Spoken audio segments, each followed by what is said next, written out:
வெல்லும் தமிழ் பெண்கள்னு சொல்லிட்டு முதல்வர் தலைமையில வந்து ஒரு நிகழ்ச்சி பண்ணியிருந்தாங்க. வேதனையில் பெண்கள் அப்படின்னு சொல்றது மிகச்சரியா இருக்கும். பெண் காவலர்கள் கூட இங்க பாதுகாப்பா இருக்க முடியல அப்படின்னா இங்க யாரு பாதுகாப்பா இருக்காங்க? இவங்கெல்லாம் இந்த தமிழ்நாட்டில் தான் இருக்கிறாங்களா? முதலமைச்சர் ஸ்டாலினா இருக்கட்டும், அவருடைய மகன் உதயநிதி ஸ்டாலினா இருக்கட்டும், இவங்கெல்லாம் தமிழ்நாட்டில் தான் வாழ்றாங்களா இல்லை வேற ஏதாவது ஒரு மயக்கத்தில் இருக்கிறாங்களானே புரியல. தமிழகத்தின் தலைநகரம், அதுக்கு ஒரு பெண்ணை மேயராக போட்டிருக்காங்கன்னு எல்லாரும் சந்தோஷப்பட்டோம். ஆனால் அந்த பெண் மேயரை எவ்வளவு சிறுமப்படுத்த முடியுமோ அவ்வளவு சிறுமப்படுத்துறாங்க. முதலமைச்சரோட கான்வாயில அந்த மேயர் வந்து தொங்கிட்டு போனாங்க. வெக்கப்பட்டு முகத்தை மறைச்சுக்கிட்டு கான்வாயில தொங்கிட்டு போக வச்ச பெருமை தான் இவங்களுக்கு. அப்புறம் சேகர் பாபு அமைச்சருக்கு கொடை பிடிச்சிக்கிட்டு நிற்குது இந்த அம்மா. மழை பெஞ்சா கொடை பிடிக்க வைக்கிறாங்க. இது மாதிரி ஒரு ஆண் மேயரா இருந்தா இவங்களால பண்ணுவாங்களா? அவங்க குடும்பத்துல இருந்த கனிமொழியை அமைச்சராக்க முடியுமா இவங்களால? துணை முதலமைச்சர் ஆக்கியிருக்காங்களே ஒரு மகனை. நீங்க ஆண் வாரிசுக்கு முக்கியத்துவம் கொடுப்பீங்க, பெண்ணுக்கு அங்க முக்கியத்துவம் கொடுக்க மாட்டீங்க. இதுதான் இவங்க சொல்ற சமத்துவம். தன்னைத்தானே புகழ்ந்து கொள்கிறார்கள். முதலமைச்சர் தன்னைத்தானே பெருமையா பேசிப்பாரு, துணை முதலமைச்சர் பேசிப்பாரு, அவரு பேசுவாரு, இவரை பேசுவார். அவரை துணை முதலமைச்சர் அவர்களே அப்படின்னுவாரு, இவர் முதலமைச்சர் அவர்களே, மாண்புமிகு முதலமைச்சர் அவர்களேன்னுவாங்க. ஸோ ஒரு குடும்பத்தை சேர்ந்த அப்பாவும் பிள்ளையும் பண்ற அராஜகம் தாங்கவே முடியல. இளம் பெரியார் வந்து உதயநிதி அப்படின்னு சொல்லிட்டு ஏவோவேல் வந்து புகழ்ந்து பேசியிருக்காரு. பாவம் பெரியார் உண்மையாவே இல்லைங்க. இருந்திருந்தா அவ்வளவுதான் இவங்கள மொத்த பேரையும் கொளுத்திருப்பாரு. இந்த இயக்கத்துல பெண்களுக்கே முதல்ல பாதுகாப்பு இல்லாம இருக்கே, நீங்க எப்படி பேசுறீங்க பெரியாரை பத்தி? ரொம்ப சோதனையின் காலம், உண்மையாவே சொல்றேன். இளம் தலைவர் அவர் வர்றதை நாங்கள் தந்த தலைமையை வந்து நாங்கள் ஏற்றுப்போம், அவர் தான் இளம் தலைவர் உதயநிதியை வந்து சொல்லி பேசியிருக்காரு. இப்போ வந்து ஸ்டாலின் அவரை கூட விட்டாங்க உதயநிதிக்கு ஜால்ரா அடிக்கிறதுக்கு. அவருக்கு உதயநிதிக்கு அடிமையாகிறதுக்கு எல்லாரும் ரெடியாக இருக்காங்க. அதில் க்யூவில் நிற்கிறாங்க. யார் முதல் அடிமை ரெண்டாவது அடிமைங்கிறது, அவ்வளோதான். நாளை நமது நேயர்களுக்கு வணக்கம். இன்று நம்மோடு இணைந்திருப்பவர் அதிமுக செய்தி தொடர்பாளர் டாக்டர் ஜெமீலா அவர்கள். வணக்கம் மேம். வணக்கம். ஆயிரக்கணக்கான அதிமுக தொண்டர்கள் வந்து தலைமை அலுவலகத்தில் வந்து விருப்ப மனு கொடுத்துட்ருக்காங்க. இந்த காட்சியை பார்க்கும்போது அதிமுகன்ற இயக்கம் வந்து எப்படிப்பட்ட இயக்கம்ன்றது நமக்கு உணர்த்துது. அதிமுக வந்து அழிக்க முடியாத இயக்கம். அது அம்மா சொன்னது மாதிரி எனக்கு பின்பும் 100 ஆண்டுகள் இந்த இயக்கம் இருக்கும்னு சொன்னாங்க இல்லையா? அது உண்மை அப்படின்றத இந்த தொண்டர்கள் இப்போது விருப்ப மனு கொடுத்துருக்காங்கல்ல, அதுலேருந்தே நம்ம புரிஞ்சுக்கலாம். ஆக்சுவலாக பார்த்தீங்கன்னா அதிமுக தொண்டர்கள் அத்தனை பேரும் எதிர்பார்த்து காத்திருந்த தருணம் இது, சரியா? ஏன்னா 5 வருஷம் இந்த ஊழல் மிகுந்த இந்த ஆட்சி, அராஜக ஆட்சி, மக்கள் விரோத திமுக ஆட்சியை வந்து அகற்றணும் அப்படின்னு அதிமுக தொண்டர்கள் ரொம்ப முனைப்போடு இருந்தாங்க. ஸோ அதற்கான நேரம் வந்திருக்கிறதா நினச்சி நிறைய பேர் தன்னோட விருப்ப மனுக்களை வந்து கொடுத்துட்ருக்காங்க. ரொம்ப சந்தோஷமாக இருக்குது. ஒவ்வொரு அதிமுக தொண்டரும் அவ்வளோ விருப்ப மனு கொடுத்துருக்காங்க. ஒரு சாதாரண தொண்டர் வந்து ஒரு மிகப்பெரிய தலைவராக மாறுறதுக்கு வந்து அதிமுகவில் எந்த மாதிரியான ஒரு உத்வேகத்தை கொடுக்குறாங்க, ஒரு உறுதியை கொடுக்குறாங்க, அது வந்து எப்படி வந்து சாத்தியமாகுது? அதாவது திரும்ப திரும்ப பொதுச் செயலாளர்லேருந்து கட்சியில் இருக்கக்கூடிய எல்லா நிர்வாகிகளும், ஏன் ஈவன் நாங்கள் கூட சொல்லக்கூடிய ஒரு விஷயம் வந்து, இது ஜனநாயக கட்சி, இதில் வந்து அடிப்படை உரிமைகள் அத்தனை பேருக்கும் இருக்குது. அதாவது ஒரு மன்னராட்சி மாதிரி திமுக மாதிரி இல்லாமல் அங்கே வந்து பேசுவதற்கு சுதந்திரம் கிடையாது. தங்களுக்கு யார் விருப்பமானவங்களோ அவங்கள மட்டும்தான் அவங்க வந்து தலைவர் பொறுப்புக்கோ அல்லது நிர்வாகியாகவோ நியமிக்க முடியும். ஆனால் இங்கே அப்படி கிடையாது. யார் உண்மையாகவே கட்சிக்காக வேலை செய்கிறாங்களோ இல்லை மக்களுக்காக ஏதாவது செய்யணும் அப்படின்ற விருப்பத்தோட சமூக உணர்வோடு இருக்கக்கூடியவர்கள் யாராக இருந்தாலும் அதிமுக என்ற இயக்கத்தில் உரிய பதவிக்கு வர முடியும், பொறுப்புக்கு வர முடியும். அதுக்கு சிறந்த உதாரணம் என்னன்னு பார்த்தீங்கன்னா எடப்பாடியார் தான். ஒரு கிளை செயலாளர்லேருந்து கழகத்தினுடைய உச்சகட்ட பொறுப்பு பொதுச் செயலாளர் பதவி, அந்த இடத்துக்கு வர முடியும் அப்படின்னா அதற்கு காரணம் வந்து இந்த கட்சியினுடைய அமைப்பு, புரட்சி தலைவர் எம்ஜிஆர் அவர்கள் உருவாக்கி வைத்த சட்ட விதிகள். அதுதான் இந்த அளவுக்கு கொண்டு வந்து நிறுத்துது. ஸோ இந்த ஒரு விஷயம் வந்து தொண்டர்கள் அத்தனை பேருக்கும் தெரியும், கட்சியில் இருக்கக்கூடிய நிர்வாகிகள் அத்தனை பேருக்கும் தெரியும். கடந்த பொது குழுவில் கூட மரியாதைக்குரிய அண்ணன் வந்து சி.வி. சண்முகம் அவர்கள் பேசினார்ல, இது எங்கள் கட்சி என்ற உரிமை, அந்த உரிமையோடு அவர் சொன்னார்ல, அந்த உணர்வு அவருக்கு மட்டும் கிடையாது, இங்கே இருக்கக்கூடிய ஒவ்வொரு தொண்டர்களுக்கும் இருக்கு. இது எங்க கட்சி, அது மாதிரி வேற எந்த கட்சியிலையும் சொல்ல முடியாதுங்க. ஏன்னா இது ஏன் கட்சி அப்படின்ற உரிமையை அந்தந்த கட்சியை உருவாக்கியவர்கள் வச்சிருக்காங்க. நான் தான் ஃபவுண்டர், இந்த நிறுவனத்துக்கு நான் தான் ஃபவுண்டர்னு சொல்லி பெருமை பாராட்டக்கூடிய ஒரு விஷயம் நம்ம வந்து ஒரு தொழில் நடத்துகிறவங்க கிட்டேயோ இல்லை கார்ப்பரேட்ஸ் கிட்டேயோ இருக்கும்ல, அந்த மாதிரி இல்லை. நம்ம இயக்கம் இது எங்கள் கட்சி என்ற ஒரு அந்தஸ்தையும் அந்த உரிமையையும் நம்ம கழகத்தினுடைய புரட்சித் தலைவர் எம்ஜிஆர் அவர்கள், புரட்சி தலைவி அம்மா அவர்களும் நமக்கு விட்டுட்டு போயிருக்காங்க. அதனால இந்த இயக்கம் வந்து என்றும் மாறாமல் இருப்பதற்கு அதுதான் காரணம். இப்போ வந்து ரீசெண்டாக வந்து வெல்லும் தமிழ் பெண்கள்னு சொல்லிட்டு முதல்வர் தலைமையில் வந்து ஒரு நிகழ்ச்சி பண்ணியிருந்தாங்க. திமுக மட்டும்தான் வந்து ஏதோ பெண்களுக்கு வந்து எல்லாம் செய்த மாதிரி வந்து ஒரு போர்ட்ரேட் பண்ணியிருந்தாங்க. இதெல்லாம் நம்ம எப்படி எடுத்துக்கிறது? திமுக மட்டும்தான் வந்து பெண்களுக்காக எல்லாமே பண்ணியிருக்காங்களா? இல்லை இல்லை இல்லை, இது வந்து வேதனையில் பெண்கள் அப்படின்னு சொல்கிறது மிகச்சரியாக இருக்கும். அதுக்கு சின்ன எக்ஸாம்பிள் ஒன்று சொல்கிறேன். இன்றைக்கி நடந்த ஒரு விஷயம், மயிலாப்பூரில் சாலை போக்குவரத்து விதிகளை கடைபிடிக்கிறதுக்கு நிற்பாங்க இல்லையா போக்குவரத்து போலீஸார், அதில் ஒரு பெண், அவங்க வந்து நைட்டு 9 மணிக்கு சாலைகளை சீர்திருத்தம் பண்ணிட்டு இருந்திருக்காங்க, போக்குவரத்து சீர்திருத்தம் பண்ணிட்டு இருக்கிறாங்க. அந்த நேரத்தில் குடிச்சிட்டு ஒரு ஆட்டோக்காரர் வந்து அவங்களையே தூக்கிட்டு கடத்திட்டு போகிறான். போக்குவரத்து காவலராக இருக்கக்கூடிய ஒரு பெண்ணுக்கே இங்கே பாதுகாப்பு இல்லை. அப்புறம் பயங்கரமாக அவங்க கத்தி இருக்காங்க, இது பண்ணியிருக்காங்க. அதுக்கப்புறம் பொதுமக்கள் மீட்டு காவலரை மீட்டு வெளியில் விட்டுருக்காங்க. அப்போ எப்படிப்பட்ட ஒரு ஆட்சி இங்கே நடந்துட்டு இருக்கு? பொதுவாக அந்த காக்கி சட்டையை பார்த்தா எல்லாருக்குமே ஒரு அச்சம் இருக்கும், பயம் இருக்கும்ல, ஒரு மரியாதை இருக்கும்ல. காக்கி யூனிஃபார்முக்கு மரியாதை இல்லை, காவலர்களுக்கு மரியாதை இல்லை. காவலர்கள் வந்து பாதுகாப்புக்கு போய் நிற்கிறாங்க. கனிமொழியும் தமிழச்சி தங்கப்பாண்டியனும் கலந்து கொண்ட பொதுக்கூட்டம் நம்ம எல்லாருக்கும் தெரியும், நம்ம அதை பற்றி பேசியிருக்கிறோம். அங்கே இருந்த 2 திமுகவினுடைய இளைஞரணி நிர்வாகிகள் 2 பேர் சேர்ந்து ஒரு பெண்ணு ஒரு காவலருக்கு வந்து அங்கே பாலியல் சீண்டல் பண்ணாங்க. இப்படி இந்த ஆட்சியில் வரலாறு காணாத ஒரு விஷயம் நடந்துட்டு இருக்கு. பெண் காவலர்கள் கூட இங்கே பாதுகாப்பாக இருக்க முடியல அப்படின்னா இங்கே யார் பாதுகாப்பாக இருக்காங்க?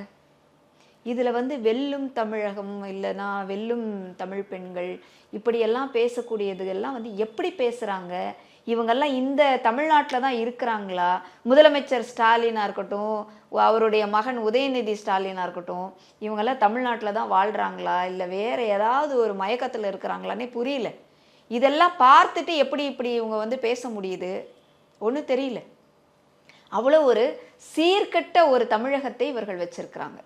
தமிழ்நாட்டு பெண்களுக்கு ஏதாவது போகிற போக்கில் ஏதோ காசை கொடுத்துட்டு போனால் அவங்க வந்து ஓட்டு போட்டுருவாங்கன்ற ஒரு தப்பு கணக்கு போட்டிருக்காங்க. ஆனால் தமிழ்நாட்டு பெண்கள் மிகவும் உஷாராக இருக்காங்க. இப்போ இந்த 1000 ரூபாய் உரிமை தொகையில் அவங்கள மாதிரி ஏமாத்தினது யாருமே ஏமாற்ற முடியாது. இப்போ திரும்பவும் வந்து நிச்சயம் கொடுப்போம், விடுபட்டவர்கள் வந்து திரும்பவும் விண்ணப்பிச்சா நிச்சயம் கொடுப்போம்னு சொல்லிட்டு முதல்ல சொல்லியிருக்காரு. நல்ல விஷயம் தானே? அதுக்கு ஒரு பெரிய விழா எடுத்தாங்க, நீங்களும் பார்த்துருப்பீங்க. 17 லட்சம் பேருக்கு இப்போ கொடுத்துருக்காங்க. 30 லட்சம் பெண்கள் அப்ளை பண்ணிட்டாங்க.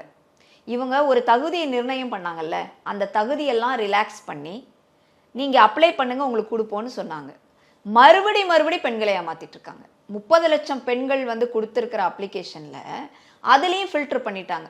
மீண்டும் தகுதி இல்லைன்னு சொல்லி மீதி பாதி பெண்களை வந்து புறக்கணித்து 16,94,000 பேருக்கு கொடுத்துருக்காங்க. அப்போ திரும்ப பெண்களை ஏமாற்றி கொண்டிருக்கிறது இந்த திமுக அரசு. இப்படி ஏமாற்று வேலைகளையும் பித்தலாட்டங்களையும் பொய்களையும் பரப்புரையாக சொல்லி இவங்க வந்து விழா எடுக்கிறது என்ன, கொண்டாடுறது என்ன, இதெல்லாம் நீங்கள் நல்லா கவனிங்க. தன்னைத்தானே புகழ்ந்து கொள்கிறார்கள். முதலமைச்சர் தன்னைத்தானே பெருமையாக பேசிப்பார், துணை முதலமைச்சர் பேசிப்பார், அவர் பேசுவார், இவரை பேசுவார். அவரை துணை முதலமைச்சர் அவர்களே அப்படின்னுவார், இவர் முதலமைச்சர் அவர்களே, மாண்புமிகு முதலமைச்சர் அவர்களேன்னுவாங்க. ஸோ ஒரு குடும்பத்தை சேர்ந்த அப்பாவும் பிள்ளையும் பண்ணுற அராஜகம் தாங்கவே முடியல. ஆக்சுவலாக இது எல்லாத்தையும் தமிழ்நாட்டு மக்கள் வேதனையாக பார்த்துட்ருக்காங்க. இதுக்கு ஒரு முடிவு வராதான்னு பார்த்துட்ருக்காங்க. உண்மையாகவே ரொம்ப உற்சாகமாக இருக்காங்க. இது வந்து நம்ம கட்சி அப்பாற்பட்டு பொதுமக்கள் எல்லாரையும் கேட்டு பாருங்க, எப்பா இவனுங்களை வீட்டுக்கு அனுப்பணும்ப்பா, அப்பா சாமி போதுண்டா சாமி. இது எப்படின்னா இது எப்பயுமே காலமாக திமுக வந்து அப்படித்தான். ஒரு ஒரு ஆண்டு ஒரு 5 ஆண்டு கொடுத்துட்டாங்கன்னா மக்கள் அதுக்கப்புறம் வேதனையின் உச்சத்துக்கு போயிடுவாங்க. அப்புறம் ஃபுல்லாக இவங்களை உள்ளே சேர்க்கக்கூடாதுன்னு சொல்லி மிகப்பெரிய தோல்வியை தமிழக மக்கள் எப்போதுமே கொடுத்துருக்குறாங்க. இதுதான் வரலாறு. ஆனால் அனைத்து இந்திய அண்ணா திராவிட முன்னேற்ற கழகம் அப்படி கிடையாது. தொடர்ந்து 10 ஆண்டுகள் எல்லாம் ஆட்சியில் இருந்திருக்கிறோம். புரட்சித் தலைவர் இருக்கும்போதும் சரி, புரட்சித் தலைவி அம்மா இருக்கும்போதும் சரி, அந்த மாதிரி கன்சிக்யூட்டிவ் ட்வைஸ் 2 டைம்ஸ் இதெல்லாம் வந்து திமுகவுக்கு சாத்தியமே இல்லாத ஒரு விஷயம். அவங்க வந்து கூட்டணி கணக்கு போட்டு எல்லாம் நம்ம கூட தான் இருப்பாங்க, அது வேற ஒன்று, அதுலேயும் ஏமாற போகிறாங்க. அவங்க இன்டாக்ட் கூட்டணி, நம்ம கூட்டணியை விட்டு பிரிஞ்சிட மாட்டாங்க, எல்லாரும் இருப்பாங்க, அவங்கள அரவணைச்சிக்கலாம் அப்படின்னு சொல்லி இவங்க நினச்சிட்டு கூட்டணியினுடைய தயவில் அந்த நம்பிக்கையில் நம்ம வெற்றி பெறுவோம் நினச்சிட்டு இருக்காங்க.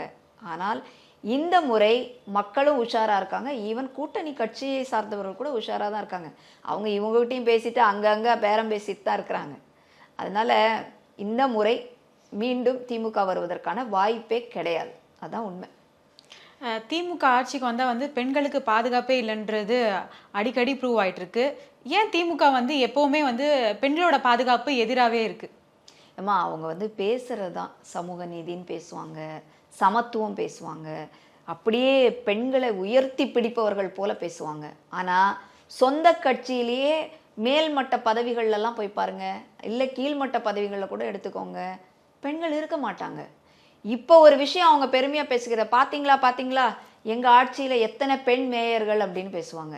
இந்த பெண் மேயர்களாக இருக்கட்டும், கவுன்சிலர் ஆகட்டும், உள்ளாட்சியில் பெண்கள் வருவதற்கு காரணம் இருந்தது யாரு? புரட்சி தலைவி அம்மா. அம்மா கொண்டு வந்த 50% இடஒதுக்கீடு. உள்ளாட்சியில் முதல்ல பெண்களுக்கு அந்த ஞானம் வரணும், அரசியல் அறிவு வரணும். முதல்ல அதுலையாவது ஆரம்பிச்சாதான் அவங்க அடுத்தது எம்எல்ஏ ஆக முடியும், எம்பி ஆக முடியும், நாட்டை ஆள்கின்ற ஒரு இடத்துக்கு வர முடியும். அப்படிங்கிறனால ஒரு வாய்ப்பை, அதிகாரத்திற்கான ஒரு வாய்ப்பை பெண்களுக்கு கொடுத்தாங்க. அந்த இடஒதுக்கீடு இல்லாமல் திமுக கொடுத்துருமா? சொல்லுங்க. இடஒதுக்கீடு இருந்துச்சு, வேற வழியே கிடையாது, நீங்க கொடுத்தே ஆகணும். 100 சீட் இருந்துச்சுன்னா நீங்க கொடுத்தே ஆகணும். 50 பேர் பெண்கள், அதுல அந்த மாதிரி ஒரு ஆப்ஷனுக்காக கொடுத்துருக்காங்க. ரெண்டாவது, இவங்க பெண்களுக்கு கொடுத்தாங்கல்ல, அந்த பெண்களை இவங்க எவ்வளோ மதிச்சிருக்காங்க அப்படிங்கிறத நீங்கள் யோசிச்சு பார்க்கணும். சென்னையோட மேயர், தலைநகரம், தமிழகத்தின் தலைநகரம், அதுக்கு ஒரு பெண்ணை மேயராக போட்டிருக்காங்கன்னு எல்லாரும் சந்தோஷப்பட்டோம். ஆனால் அந்த பெண் மேயரை எவ்வளவு சிறுமப்படுத்த முடியுமோ அவ்வளோ சிறுமப்படுத்துகிறாங்க. நீங்கள் பார்த்துருப்பீங்க, முதலமைச்சரோட கான்வாயில் அந்த மேயர் வந்து தொங்கிட்டு போனாங்க. அந்த பொண்ணு தொங்கிட்டு போனதை பார்த்தோம்ல, வெக்கப்பட்டு முகத்தை மறைச்சுக்கிட்டு கான்வாயில தொங்கிட்டு போக வச்ச பெருமை தான் இவங்களுக்கு. அப்புறம் சேகர் பாபு அமைச்சருக்கு கொடை பிடிச்சிக்கிட்டு நிற்குது இந்த அம்மா, மழை பெஞ்சா கொடை பிடிக்க வைக்கிறாங்க. இது மாதிரி ஒரு ஆண் மேயரா இருந்தா இவங்களால பண்ணுவாங்களா? இந்த மேயர் பதவியிலே இப்போதைய முதலமைச்சர் இருந்தார்ல ஒரு காலத்துல, அன்னைக்கு இவரை கொடை பிடிக்க சொன்னா கொடை பிடிப்பாரா? கான்வாயில தொங்கிட்டு வாப்பா அப்படின்னு தொங்குவாரா? அப்ப என்ன மாதிரியான சமத்துவம் இங்க இருக்கு? பெண்களுக்கு என்ன சமத்துவம் இவங்க கொடுத்துருக்குறாங்க சொல்லுங்க. மதுரையில் இருக்கிற மேயரு பதவியை ராஜினாமா பண்ணியாச்சு, அங்க மேயரே இல்லாம இருக்கு மதுரை கார்பரேஷன்ல. ஏன் சொல்லுங்க? அங்க இருக்கக்கூடிய வரி ஊழல் பண்ணி எல்லாம் பண்ணி ஒரு 20 பேர் மேல கேஸ் போட்டு அந்த மேயருடைய கணவரை அரெஸ்ட் பண்றாங்க. அப்ப ஏன் அரெஸ்ட் பண்ணாங்க புரிஞ்சுக்கணும். அங்க மேயரா இருக்கிறது அந்த பெண் இல்லை, அவருடைய கணவர் தான் மேயரு. அப்படித்தான் நம்ம புரிஞ்சுக்கணும். மேயரை அரெஸ்ட் பண்ணல, மேயர் மீது நடவடிக்கை எடுக்கல, மேயரோட கணவரை நடவடிக்கை எடுக்கிறாங்க அப்படின்னா அப்ப இங்க பெண்களை கவுன்சிலர் ஆக்குறாங்க, மேயர் ஆக்குறாங்க. ஆனா பின்னாடி இருந்து இயக்குவது ஃபுல்லா யாரு? அந்த பெண்ணோட கணவர், இல்ல கட்சியின் மேல்மட்டத்தில் இருக்கக்கூடிய ஒரு அமைச்சர். இதுல என்னங்க சமத்துவம் இருக்கு? பெண்களை சமத்துவம் கொடுத்துட்டேன் அப்படின்றது இதுதான் சமத்துவமா? இந்த சமத்துவம் யார் கேட்டாங்க? இதுதான் பெரியார் சொன்ன சமத்துவமா? ஆவுன்னா தூக்கி பிடிச்சிக்கிறாங்க, பெரியார சொல்றாங்க. என்ன ஏதாவது அருகதை இருக்கா உங்களுக்கு? சொந்த ஒண்ணு வேண்டாம், நம்ம வந்து அவங்களுக்கு ஏத்த மாதிரியே பேசுவோம். நம்ம வன்மையாக எதிர்க்கிறோம் குடும்ப அரசியலை, குடும்ப ஆட்சியை. ஆனாலும் ஒரு பேருக்கு சொல்லணும்னா, அவங்க குடும்பத்தில் இருந்த கனிமொழியை அமைச்சராக்க முடியுமா இவங்களால? துணை முதலமைச்சர் ஆக்கியிருக்காங்களே ஒரு மகனை. அப்ப நீங்க ஆண் வாரிசுக்கு முக்கியத்துவம் கொடுப்பீங்க, பெண்ணுக்கு அங்கே முக்கியத்துவம் கொடுக்க மாட்டீங்க. இதுதான் இவங்க சொல்கிற சமத்துவம், ஜெண்டர் ஈக்குவாலிட்டி. இதுதான் திமுகவில் இருக்குது. கேட்டால் ஆகுனா நாங்கள பெண்களை தூக்கி நிப்பாட்டிட்டோம், சொத்துரிமையை கொடுத்துட்டோம். என்னையா சொத்துரிமை கொடுத்தீங்க? இன்னைக்கு பெண்களுக்கு வீடுகளில் சொத்துக்களை கொடுக்கறது இல்லை. இதுதான் நிதர்சனமான உண்மை. சொத்து உரிமை நீங்கள் வரும் வாயில சொல்லிக்கிட்டே இருக்கிறீங்க, ஆனால் கிடைக்குதானா? நீங்கள் போய் செக் பண்ணுங்க. எத்தனை குடும்பத்தில் கொடுக்குறாங்க பெண்ணுக்கு? பெண்ணுக்கு என்ன கொடுப்பாங்க? நகையை போட்டு கல்யாணம் பண்ணி கொடுத்துட்டேன்னு அனுப்பிச்சி விட்டுறாங்க. ஆனால் வீடோ அந்த நிலபுலனோ கொடுக்கணும்னா யாருக்கு கொடுப்பாங்க? பையனுக்கு கொடுக்குறாங்க. அப்புறம் நீங்கள் உங்கள் சொத்துரிமை கொடுத்தேன்னு நீங்கள் சொல்லி பேசி என்ன பிரயோஜனம் சொல்லுங்கள்? ஒன்றுமே கிடையாது. சும்மா வெறும் வாயில் அப்பா சொன்னார், அடுத்து அவருடைய மகன் இன்னைக்கு ஸ்டாலின் சொல்கிறாரு, அடுத்தது அவருடைய கருணாநிதி பேரன் சொல்கிறாரு, அதுக்கப்புறம் அவருடைய அதுக்கு கீழே சொல்கிறதுக்கு ரெடியாக இருக்காங்க. ஆனால் தமிழ்நாட்டு மக்கள் இப்போ ரொம்ப உஷாராக இருக்காங்கம்மா. ஒரு காலம் மாதிரி கிடையாது. இவங்க சொன்னது எல்லாத்தையும் நம்பி இவங்களுடைய பேச்சுகளில் மயங்கி மேடை பேச்சுகளை அட்மயர் பண்ண காலம்லாம் போயிடுச்சு. இன்னைக்கு ஸ்டாலினே மேடையில் பேசினா இங்கிலீஷ் வார்த்தைகள் தான் யூஸ் பண்ணுறாரு. ஆங்கில வார்த்தைகளை அதிகமாக பயன்படுத்தி தான் இன்னைக்கு பேசுறாரு. பாத்தீங்களா? அந்த மாசு கெத்து இல்ல, அதுக்கு மேலெல்லாம் பேசுறாரு. ஐடியாலஜிக்கல்ன்றாரு, என்னென்னமோ சொல்றாரு. ஃபுல்லா ஏன் சொல்றாரு சொல்லுங்க? இன்றைய காலகட்டத்தில் இருக்கக்கூடிய இளைஞர்களை கவரணும் அப்படின்னா ஆங்கிலத்தை உபயோகிச்சு ஆக வேண்டிய கட்டாயம். இப்ப தமிழை வளர்த்தோம், தமிழுக்காகவே நாங்கள்னு சொன்னவங்க இன்னைக்கு தமிழ் எங்க போச்சு? தமிழை மறந்து விட்டு தமிழை மட்டும் பேசிக்கொண்டிருந்த அரசியல் தலைவர்கள், அதாவது திமுக மேடைகளில் கர்ஜனை பண்ண தலைவர்கள் கூட இன்னைக்கு ஆங்கிலம் பேசியாக வேண்டிய கட்டாயத்திற்கு கொண்டு வந்து விட்டுருக்காங்க இன்னைக்கு தமிழ்நாட்டை. அப்படின்னா இவங்க எவ்வளவு சீர்கெட்ட ஒரு ஆட்சி பண்ணியிருக்காங்க. அப்ப தமிழை வச்சு பிழைப்பு நடத்தியிருக்காங்க, வேற ஒண்ணுமே நடத்தலையே. தமிழ் இன்னைக்கு சென்னையில் இருக்கிற பிள்ளைங்களுக்கெல்லாம் எத்தனை பேருக்கு தமிழ் எழுத தெரியும் சொல்லுங்க? சென்னை விடுங்க, தமிழ்நாடு மொத்தமே எடுத்துக்கோங்க. எத்தனை பிள்ளைகள் தமிழ் படிக்கிறாங்க? 10th முடிச்சுட்டு என்னைக்கு +1 போன உடனே தமிழுக்கு பதிலாக வேற ஏதாவது பிரெஞ்சு எடுத்துக்கலாமா, ஜெர்மனி எடுத்துக்கலாமான்ட்டு ஓடுறாங்க. அப்ப இந்த லட்சணத்துல தான் தமிழ்ல தமிழை திமுகலாம் வளர்த்துருக்கு. அப்படிதான் நீங்க எடுத்துக்கணும். ஆகவே சும்மா இது தேர்தல் ஸ்டண்ட் அடிக்கிறது, மக்களை ஏமாத்த ஏதாவது பேசுறது. கல்வியில் சிறந்த தமிழ்நாடுன்னு எடுத்து பண்ணாங்க, அப்புறம் அறிவு திருவிழான்னு பண்ணாங்க, இப்போ வெல்லும் தமிழ் பெண்கள்னு பண்ணியிருக்காங்க. கல்வியை முன்னேற்றிய பெருமை புரட்சி தலைவி அம்மா இருந்த காலத்திலே கொண்டு வந்துட்டாங்க. எல்லா மாநிலத்திலையும் ட்ராப் அவுட்ஸ் ஜாஸ்தி, 10th 8th படிக்க முடியாமல் விட்டுட்டு போகிறவங்க. ஆனால் இன்னைக்கு தமிழ்நாட்டில் அந்த பொசிஷன் இல்லை.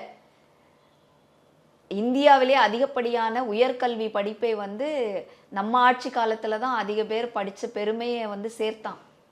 அதுக்கான விருதுகள்லாம் வாங்கியிருக்கோம். அப்போ இவங்க ஏதோ நினைக்கிறாங்கங்க, இந்த ஒரு 4 வருஷம் ஆட்சி பண்ணிட்டோம், ஏதோ தமிழ்நாடே புரட்டி போட்டுட்டோம், அதுக்கு காரணம் நாங்கள் தான் அப்படின்னு சில பேர் பேசுகிறதும், திமுகவில் இருப்பவர்கள் பேசுகிறதும், ஒரு ஃபவுண்டேஷனே இல்லாமல் பண்ண முடியுமா? தொடர்ந்து 10 ஆண்டுகள் ஆட்சியில் இருந்த அதிமுக இருக்கும்போது எவ்வளோ பண்ணியிருப்போம்? இன்னைக்கு நேற்று சொல்லி முடியாதுங்க. அவ்வளவு நல்ல திட்டங்கள், நலத்திட்டங்களை மக்களுக்காக கொடுத்து எப்படி இருந்தது தமிழ்நாடு? எப்படி இருந்தது? இன்னைக்கு எப்படி இருக்கு? போதையில் எங்கே போய் நிற்கிறோம்? பெண்கள் பாதுகாப்பில் எங்கே போய் நிற்கிறோம்? சிறுமிகள் பாதுகாப்பு பற்றி என்ன இருக்கு? கல்வி நிறுவனங்கள், கல்வி இடங்களில் பெண்களுக்கு என்ன பாதுகாப்பு இருக்கு? காவல்துறையை சார்ந்த பெண்களுக்கே இன்னைக்கு பாதுகாப்பு இல்லையே.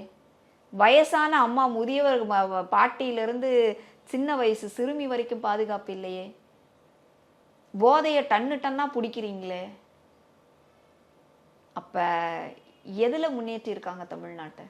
சிந்திச்சு பார்க்கணும், மக்கள் சிந்திச்சு பார்க்கணும். இது சரியான நேரம், தமிழ்நாட்டின் தலையெழுத்தை மாற்றக்கூடிய ஒரு நேரம் இது. இந்த டைம்ல நம்ம மிஸ் பண்ணிடக்கூடாது. கண்டிப்பாக மக்கள் தெளிவா இருக்கிறாங்க, எதிர்பார்த்து கொண்டிருக்கிறார்கள் தேர்தலுக்காக. நிச்சயமா இது அதிமுகவுக்கான ஒரு அடுத்த ஆட்சிக்கு வருவதற்கான நேரமா இருக்கும். மேம், இப்போ அதிமுகவில் கட்சியிலையும் சரி ஆட்சியிலையும் சரி எந்த அளவுக்கு பெண்களுக்கு முக்கியத்துவம் தந்திருக்காங்க? நிச்சயமா கொடுத்துருக்காங்க. அம்மா இருக்கிற காலத்துலேருந்தே அப்படிதான். இந்த 30-33% இடஒதுக்கீட்டுக்கு ஏற்ற மாதிரி எல்லா நேரங்களிலும் அந்த இதை ஃபாலோ பண்ணிட்டு தான் இருக்கிறோம் நம்ம பார்ட்டியில். நிச்சயமா இருக்காங்க. அம்மாவே முதலமைச்சரா இருந்திருக்காங்களே, முதலமைச்சர்ன்ற இடத்துக்கு வர முடியுமா? இப்ப வரைக்கும் பண்ண முடியலையே, யாராலையும் பண்ண முடியாத ஒரு சாதனையை அம்மா பண்ணாங்கல்ல. அதனால அந்த பெண்களுக்கான அங்கீகாரத்தை இந்த இயக்கம் நல்லாவே கொடுத்துட்டு இருக்கு. அதுலேயும் அம்மா இருந்த காலகட்டம்ன்றதுனால ரொம்பவே பெண்கள் இங்கே ரொம்ப தைரியமாகவும் நம்பிக்கையோடையும் இந்த இயக்கத்தில் பயணிக்க முடியும். மேம், இப்போ எம்ஜிஆருக்கு அடுத்து புரட்சி தலைவருக்கு அடுத்து அம்மா இருந்தாங்க, அம்மாவுக்கு அடுத்து எடப்பாடியார், இப்படி வந்து தொண்டர்கள் தான் ஒவ்வொரு தலைவர்களையும் வந்து தேர்ந்தெடுத்திருக்காங்க. ஆனால் அப்படியே ஆப்போசிட்டாக திமுக பக்கம் பார்த்தீங்கன்னா கருணாநிதி, ஸ்டாலின், உதயநிதி, இப்படி மன்னராட்சியை வந்து இவங்க திரும்பவும் நினைவுபடுத்துறாங்களா மக்களுக்கு? சிம்மாசனத்திலாம் உட்காந்து காமிச்சாரு. இதெல்லாம் பார்க்கும்போது நமக்கு என்ன தோணும்? என்ன தோணுது? நம்ம தான் தெளிவாக சொல்கிறோமே, இது மன்னராட்சி தான், மன்னராட்சி மட்டும்தான். என்னைக்கு திமுகவில் தகுதியான நிறைய பேர் இருந்தும் இருக்கிறார்கள் என தலைமைக்கு தெரிந்தும் அவர்களையெல்லாம் புறக்கணித்து விட்டு தன்னுடைய மகனை அரியணையில் ஏத்துறாங்க அப்படின்னா இது முழுக்க முழுக்க மன்னராட்சி தானம்மா. முழுக்க முழுக்க குடும்பத்திற்கான கட்சியா இருக்குதுங்க. இதை திமுக தொண்டனே யோசிக்கணும். ஓஹோ, நம்மளை வந்து கொடி பிடிக்கிறதுக்கும் கோஷம் போடுறதுக்கும் கொடியேற்றுறதுக்கும் மட்டும்தான் வச்சிருக்காங்க இந்த இயக்கத்துல. அதிகாரமோ ஆட்சியோ பதவியோ பொறுப்போ உயர்ந்த இடமோன்னு வரும்போது யார் கொடுக்குறாங்க? தன் சொந்த குடும்பத்திற்கு கொடுக்கக்கூடிய இயக்கம். நிறைய பேர் பேசிக்கிறாங்க, உங்களுக்கு தெரியாதா, உதயநிதி வந்து மக்கள் தேர்ந்தெடுத்தாங்க. நாங்கள் கேட்குறேன், மக்கள் தேர்ந்தெடுக்கிறதற்கு ஒரு சீட்டு கொடுப்பீங்களா? எம்எல்ஏ சீட்டு. எம்எல்ஏ சீட்டு வந்து சாதாரண குப்பனுக்கும் சுப்பனுக்கும் கொடுத்துருவாங்களா இவங்க? கட்சியில் எத்தனை வருஷமா இருந்த எத்தனை பேருக்கு சீட்டு கொடுத்துட்டாங்க இவங்க? நீங்கள் சீட்டு கொடுத்ததுனால எம்எல்ஏ ஆகுறாரு. ஒரே கட்சிக்குள்ளே வந்த ஒரே வருஷத்தில் எம்எல்ஏ சீட்டு, கட்சிக்குள்ளே இருந்து வந்த 5 வருஷத்துக்குள்ள அமைச்சராக்கிட்டீங்க. வந்த உடனே எம்எல்ஏ, 2 வருஷத்தில் அமைச்சர், அதுக்கப்புறம் உடனே இமீடியட்டாக துணை முதலமைச்சர். எவ்வளோ பெரிய பதவி, எவ்வளோ பெரிய பதவி! யோசிச்சு பாருங்க. இது சாமானிய தொண்டனுக்கு கிடைக்குமா? வேண்டாங்க, தொண்டனை விடுங்க. அந்த கட்சியில் இருக்கக்கூடிய 80 வயசுக்கு மேலே இருக்கக்கூடிய துரைமுருகன் அவருக்கு கிடைக்குமா? சமூக நீதி பேசுறாங்களா, ஆராசா கொடுக்க வேண்டியதானங்க, துணை முதலமைச்சர் கொடுங்க. அவர்தான் இப்போ வந்து உதயநிதி தான் வரணும், தம்பி வான்லாம் சொல்லி பேசியிருக்காரு மேம். வேற வழி இல்லை. அதுதான் அடிமை அடிமை அடிமைன்னு மற்றவங்கள பேசுறாங்க. இவர்கள் தான் முழு முழு அடிமைகள். திமுகவில் இருக்கக்கூடிய ஒட்டுமொத்த மக்களும் இல்லை அமைச்சர்களும் அந்த ஒற்றை குடும்பத்திடம் அடிமை சாசனம் எழுதி கொடுத்துட்டு அடிமையாக கிடக்குறாங்க. இல்லைன்னா போய் சொல்லுவாங்களாங்க? எப்படி இப்படி இருக்காங்கன்னே புரியல. முழு அடிமைகள் அவங்க தான். திமுக காரங்க தான் முழு அடிமை. ஒரே குடும்பத்துக்கு அடிமை சாசனம் எழுதி கொடுத்துருக்காங்க. அந்த காலத்துலலாம் அடிமைகள் இருப்பாங்க பாருங்க, அந்த மாதிரி அடிமை சாசனம் எழுதி கொடுத்து அவங்களுக்கு சேவகம் செஞ்சுக்கிட்டு இருக்காங்க. இதெல்லாம் ஒரு பொழப்புன்னு பொழைக்கிறாங்க. துணை முதல்வர் வந்து அதிமுக வந்து பாஜகவுக்கு அடிமைன்னு சொல்லி பேசிட்டு இருக்காரு. அவருக்கு வேற டாபிக்கு கிடைக்கலையா, இல்லை வந்துட்டு எப்போ பாரு இதையே சொல்லிட்டு இருக்க மாதிரி நமக்கு தெரியுது? டாபிக் கிடைக்கல, வேற எந்த குறையும் சொல்ல முடியல. அதிமுக மேல சொல்றதுக்கு என்ன குறை இருக்கு சொல்லுங்க? நானும் யோசிச்சு பார்க்குறேன், எதையாவது கண்டுபிடிப்பாங்களோ. நம்ம கட்சி வந்து 10 வருஷம் ஆட்சியில் இருந்தோம்ல, எதையாவது ஒன்று, எப்பா நீங்கள் இதில் ஊழல் பண்ணிட்டீங்க, கண்டுபிடிச்சிட்டோம், இந்த அமைச்சர் அதுவாக இருந்தார், இதை பண்ணார், எதையோ ஒன்று அப்படியே சொன்னாங்கல்ல. நாங்கள் ஆட்சிக்கு வந்த உடனே எல்லாரோட ஊழலை கண்டுபிடிச்சி வெளியே கொண்டு வந்துருவோன்னு சொன்னீங்களே, எந்த ஊழலை கண்டுபிடிச்சி எந்த அமைச்சர் மேலே என்ன நடவடிக்கை எடுக்க முடிஞ்சுச்சு உங்களால்? அப்போ எதுவுமே இல்லை. எதுவும் இல்லாதனால எதுவும் சொல்ல முடியல. நம்ம ஆட்சியை குறை சொல்ல முடியல. குறை சொல்றதுக்கான ஒரு இடமா அவங்க எடுக்கக்கூடிய ஒரே ஒரு விஷயம் பிஜேபி ஏடிஎம்கே கூட்டணி. ஏங்க இது ஏதாவது குறை சொல்ற விஷயமா? அது தேர்தலுக்காக கூட்டணி அமைத்துக் கொள்வது ஜனநாயகம். நம்ம இந்திய அரசியலமைப்பு சட்டத்தில் இடம் இருக்கு. தேர்தல் எப்படி நடத்தணுன்ற விதிமுறையில் இருக்கு. யார் கூட கூட்டணி அமைச்சா உங்களுக்கு என்ன? நீங்க காங்கிரஸோட கூட்டணி வச்சிருக்கீங்களே, காங்கிரஸ் வந்து அதுக்கு தப்பு பண்ணிட்டோன்னு சொல்லிட்டு நீங்க பேசலையா? உங்க அப்பா பேசலையா?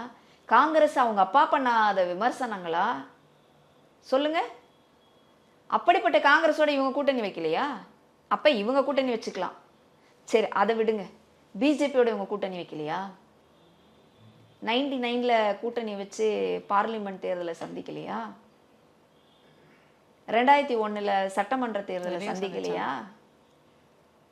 ஐயோ, நம்ம திரும்ப திரும்ப கேட்குறோம். 4 பிஜேபி எம்எல்ஏவை முதல்ல தமிழ்நாட்டுக்கு அறிமுகப்படுத்தினது திமுகவோட கூட்டணியில இருந்து இருக்கும்போது தானே. கேட்டா அது அப்போ, இது இப்போ. நீங்க வரலாறு பேசாதீங்க. அவங்க சொன்னா அவங்க வந்து எல்லாத்தையும் பண்ணலாம். நம்ம வந்து பழச ஞாபகப்படுத்தக்கூடாது. அப்ப ஒரே ஒரு குற்றச்சாட்டாக அவங்க வைக்கக்கூடிய ஒரு விஷயம், பிஜேபி அலையன்ஸ், அதை தவிர வேற எதையும் அவங்களால செய்ய முடியாது. அடுத்தது மதத்தை உள்ள கொண்டு வந்து ஒரு அரசியல், சிறுபான்மை மக்களுடைய பாதுகாவலர்கள், நாங்க தான் சிறுபான்மைக்கான பாதுகாவலர்கள், இஸ்லாமியர்களுக்கான பாதுகாவலர்கள், கிறிஸ்தவர்களுக்கான பாதுகாவலர்கள். நான் கேட்குறேன், எந்த இஸ்லாமியரையாவது கிறிஸ்தவரையாவது ஏடிஎம்கே ஆட்சி காலத்தில் ஏதாவது பண்ணாங்களா? நீங்க என்ன பாதுகாவலர்? எல்லாரும் வேணும்னு நினைக்கிற அனைத்து இந்திய அண்ணா திராவிட முன்னேற்ற கழகத்தை விட வேற என்ன விஷயம் இருக்கு? நம்ம ஒன்றும் எதுக்கலையே. ஐயோ, பிஜேபி இருக்குது, மதவாத கட்சி வந்து இங்க வந்து எதையோ பண்ணிடுவாங்க. நீங்க பண்ணாம இருங்க முதல்ல. மக்கள் நாங்கெல்லாம் நல்லா இருக்கோம், சந்தோஷமா இருக்கோம், அண்ணன் தம்பியா இருக்கோம். உங்களுக்கு ஃப்ரெண்ட்ஸ் இல்லையா? இஸ்லாமியர்கள், கிறிஸ்டியன்ஸ் ஃப்ரெண்ட்ஸ் இல்லையா? இருக்காங்க, எல்லாம் இருக்காங்கல்ல. எல்லாரும் அப்படிதானே இருக்கிறோம். நீங்க ஏன் புதுசா வந்து அதை கிளப்பிட்டு வரீங்க? தமிழ்நாட்டு மக்கள் ரொம்ப தெளிவானவங்க, அறிவானவங்க.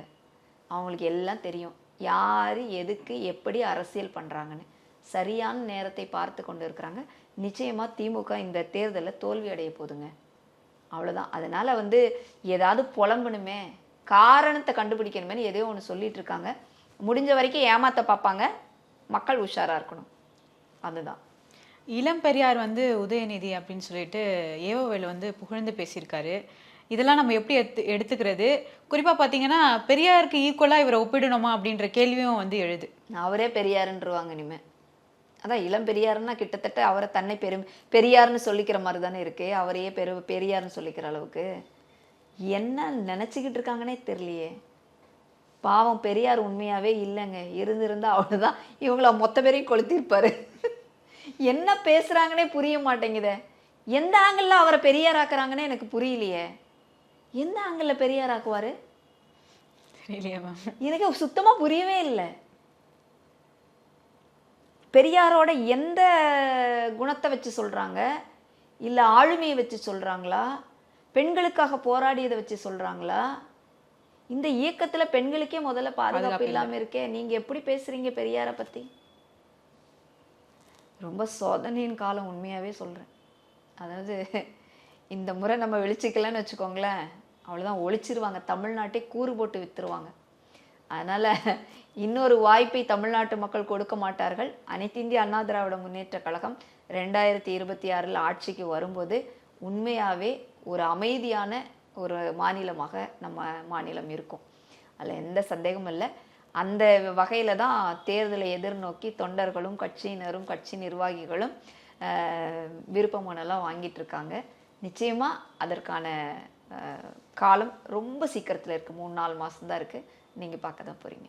மேம், திமுக அமைச்சர் ரகுபதி வந்து என்ன சொல்லியிருக்காருன்னா, இளம் தலைவர் அவர் வர்றதுன்னு நாங்கள் அந்த தலைமையை வந்து நாங்கள் ஏற்றுப்போம், அவர் தான் இளம் தலைவர் உதயநிதியை வந்து சொல்லி பேசியிருக்காரு. இவங்க இந்த மாதிரி திமுக அமைச்சர்கள் ஒவ்வொருத்தரும் ஒவ்வொரு கருத்தை வந்து சொல்லிட்டு இருக்காங்க. இதெல்லாம் நம்ம எப்படி எடுத்துக்கணும்? தேர்தல் வர நேரத்தில் இவங்க வந்து எப்படி பேசுகிறாங்க? அவர் சிஎம் கேண்டிடேட்டாக நிற்கிறதுக்காக இப்படி பேசுகிறாங்களா, இல்லை எப்படி எடுத்துக்கலாம் இதெல்லாம்? இல்லைம்மா, அது நான் முன்னாடியே சொன்ன மாதிரி தான். இவங்க வந்து அடிமை சாசனம் எழுதி கொடுத்துட்டவங்க. வேற ஆப்ஷனே இல்லை அவங்களுக்கு. மொத்தமாக ஒரு குடும்பத்துக்கு அடிமையாக இருக்கிறாங்க. அதனால் இந்த அடிமை அந்த அடிமைன்னு எல்லா அடிமையும் சேர்ந்து இவங்களை பெருமையாக பேசிக்கிறது ஒன்று தான் இவங்களோட வேலையாக இருக்குது. ஜே வாழ்க வாழ்கன்னு போட்டுக்கிட்டு உட்காந்துக்கிட்டு இருக்கிறாங்க. உதயநிதி வாழ்க வாழ்க சொன்னாதான் இவங்களுக்கு நல்லா தெரியும் இந்த கட்சிக்கான அடுத்த தலைவர் அவர் தான் அப்படிங்கிறத. இவங்களுக்கு புரிஞ்சுக்கிட்டு தெரிஞ்சுக்கிட்டு இப்போ வந்து ஸ்டாலின் அவரை கூட விட்டாங்க உதயநிதிக்கு ஜால்ரா அடிக்கிறதுக்கு. அவருக்கு உதயநிதிக்கு அடிமையாகிறதுக்கு எல்லாரும் ரெடியாக இருக்காங்க. அதில் க்யூவில் நிற்கிறாங்க. யார் முதல் அடிமை, 2வது அடிமைங்கிறது. அவ்வளோதான். பல்வேறு கருத்துக்களை பகிர்ந்து கொண்டமைக்கு நன்றி மேம். நன்றி.